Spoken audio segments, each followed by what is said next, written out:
Guys, let's just unpack on what is going on njena eMzansi kuningiya.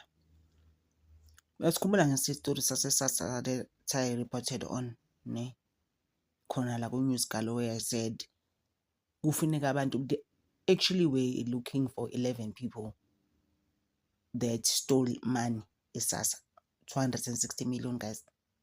Like kusho ukuthi wena ene uhlala kuyiphi mention ngiyacabanga by now all 11 of you, but kusabanjwe 9. I'm not sure what's going on with the 2, and kuthiwa ke bona nje have high ranks in their positions la eSASSA. Guys, there's this other friend of ours who was in EFF nje years ago, MP yakhulumela uSisters ke nje. It's someone we know very well. So uSisters, there's a video yakhe that's going around uMandisa where she's saying ukuthi thina our problem ne babantu abamnyama uhlezi esikhala sithi asisebenzi, we have nothing we living in poverty and all of that, and then we do get positions. Buka SASSA manje kwenzakaleni siyantshontsha. That's the problem. We understand i-VBS kwenzakalani, ithala bank lipheleliphi nama-pension funds. Chances are abanye abantu, maybe it's people I grew up with KZN, you don't know mhlawumbe uma wakhe ugogo wakhe, ngoba most people there, although mina my family has never really used that bank, but ubonile ukuthi it's liquidated nani ithala bank. I made a video yayo actually ngizoyifaka la where I was talking about how it went down, and isikhulele bank ikhona. It's not just into yamanje this bank, it's been there for years, right? Ama-pension fund abantu esibaziyo alapho aphi manje ngubani ibephethwe abantu abamnyama. Kuthiwa thina sinaleyo nkinga bakuthi we must also look at those things ukuthi why kuhlushekwe kangaka in black communities, because it's because athina asikho serious sometimes. Buke SASSA, it's only abantu abamnyama, and nakhona how they got those jobs is because they were trying to help them ukuthi babe nemisebenzi. And SASSA uyayibona is also helping kakhulu masobuka black communities. You really find umlungu ohola le mali, really, just as much as the stuff is crazy now, things are expensive and all of that.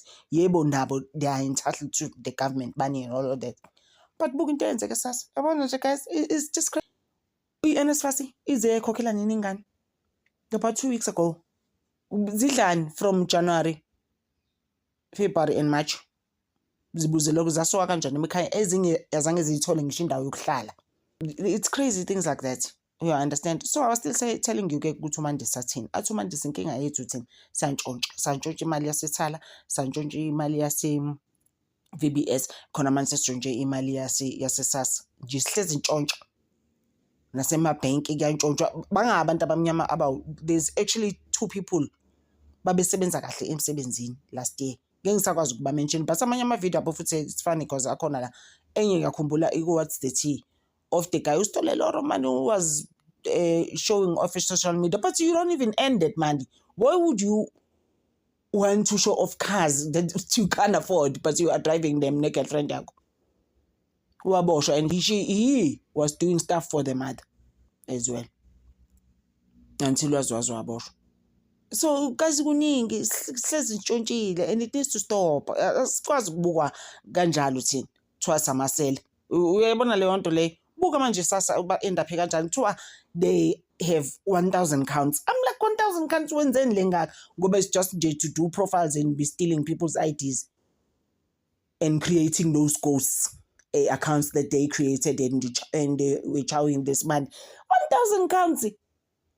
Ubalwa in ngempela kulo 1,000 counts. I was just like a known manje. Even nani get these counts a lot. So ama-fraudster ase-SASSA, their bail has been postponed to the 1st. So uyabona ukuthi manje akusekomnandi, akusahlekisa, and there's a lot of they even involved an Ethiopian man. Ngicabuza ukuthi bangethini esimbizile uzasela zonke lezi zinto ze-government loyo. Uyabona ukuthi ngimbizi loyo uzasela kuphi? Where does he know them from? Akazazi. Thina sambiza sathi hayi wena uzobamba ngithi plus bona futhi banalezi izitolo just as much as bebanjwe ngapha in Soweto when they were trying to buy Shoprite ngamakhadi amaningi. Like really? Hayi guys, ngeke. It needs to stop at some stage. Nasasizwa hayi. Mase kuzoba ile case kaRatile Mabitsela. It's going on and on and on. It's been going on like le family le yakamabitsela isithi manje nje want to clear their name bona. Clear which name? Because we didn't know those people. Yakhumbula until umzala azaqali umzala kaMzala yamkhumbula ade I've been talking about umzala kaMzala. If you can check Ratile's videos, umzala kaMzala ukhona lapho. Ngaze ngasho ukuthi why ngimbiza umzala kaMzala. Yilo umzala aba distant but abazi kakhulu. Ubabona sizwa ngabo noma kukhona imishado okukhonani imicimbi emaka sizwa ngaloths people. Abakhulumi labo bantu guys banezindaba and futhi abantshontshayo futhi like hi makukhona something. Umzala kaMzala ke lokade lokukhuluma ku social media ke ekhuluma ukuthi uRatile ugqoka ishirt lama stripes usiswe ishirt lama stripes sizombona ecourt ini eyisa manje sebethi uvindictive inini and she changed her surname ke uRatile ku Instagram washintsha zonke izinto zakhe lonke lento engitshela yona iphuma kusethi press bekhuluma nje i-aftermath maybe asibeke kanjalo of what has happened after uLuthlogonolo as unalive ayena ngokwakhe. So they continue to treasure usisters labantu and thina asingeni indawo lapho thina sibazi labantu sazi uRatile sebefila ukuthi uRatile uyena owabafaka ku Mami Club but I'm just like even you we don't know you thina sazi indoda yakhe and ayingathandi uRatile owayifaka and you know what they trying to push also here you must look at it they trying to push lento ukuthi as unalive is because of her. How is it because of her umuntu obehamba nama side chick Emma France? Did they go to France?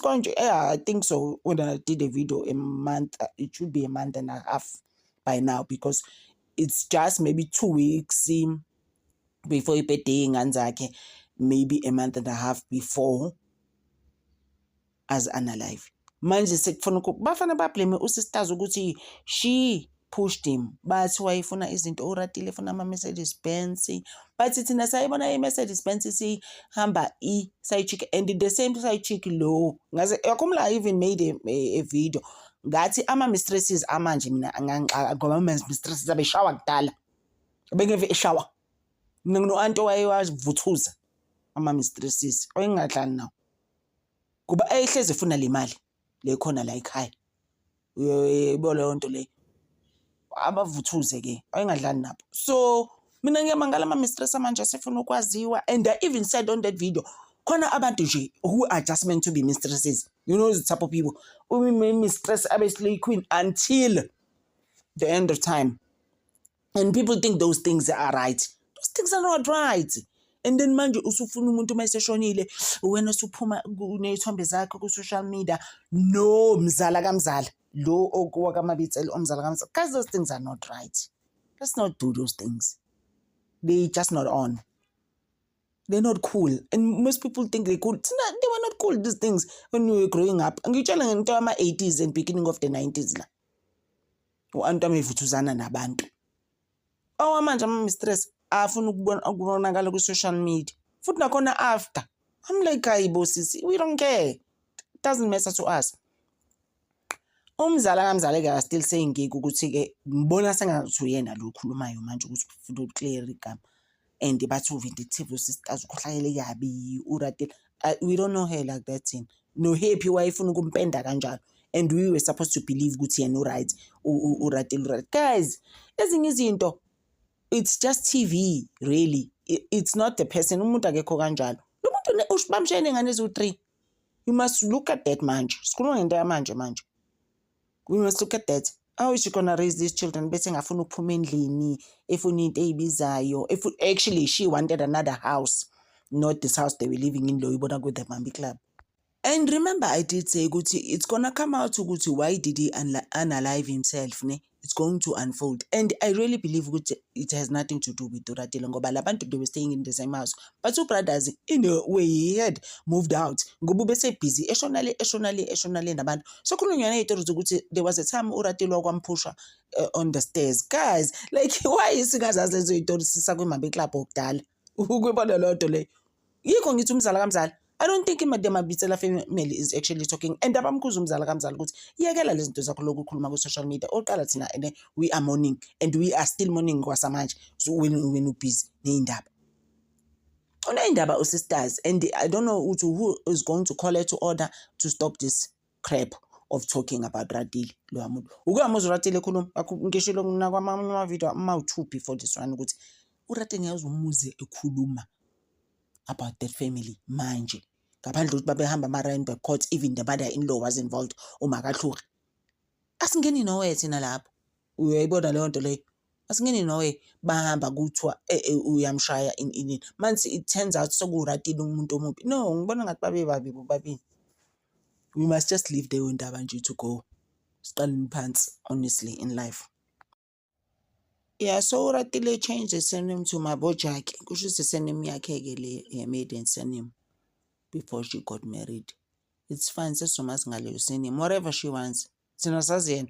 Asibazi labantu laba abaloku beqhamuka. And I'm saying ukuthi still, I think umzala kamzala, because umzala kamzala is still saying ukuthi before ambone uTlhogi 2 days before as unalive ukuthi akekho right enoma wayesedecidile ukuthi ufuna ukuzibulala. Uyayibona leyo nto leyo.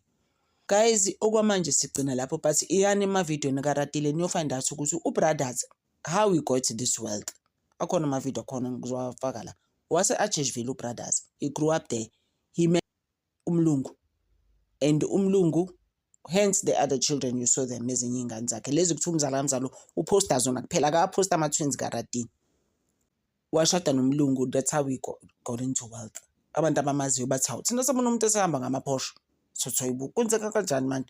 Kanti uthole ushade nomlungu, lo mlungu wabebesajola futhi at the time of the Porsche.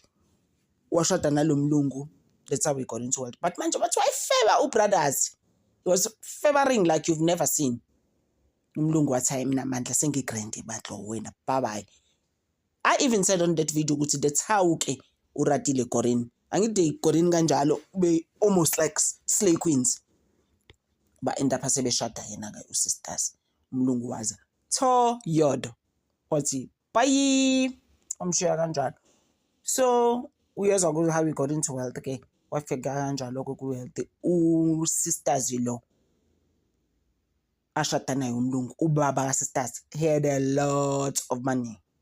Yeah, they had quite a few tenders nama-contracts athizini. Ngawakhuluma evidweni ngizoyiclipha la. Yebo, yeah, so that's how we got into wealth uBrothers. I think manje imali besiphela bengasekho right. Like I said ukuthi stuff is going to unfold. This is just the beginning.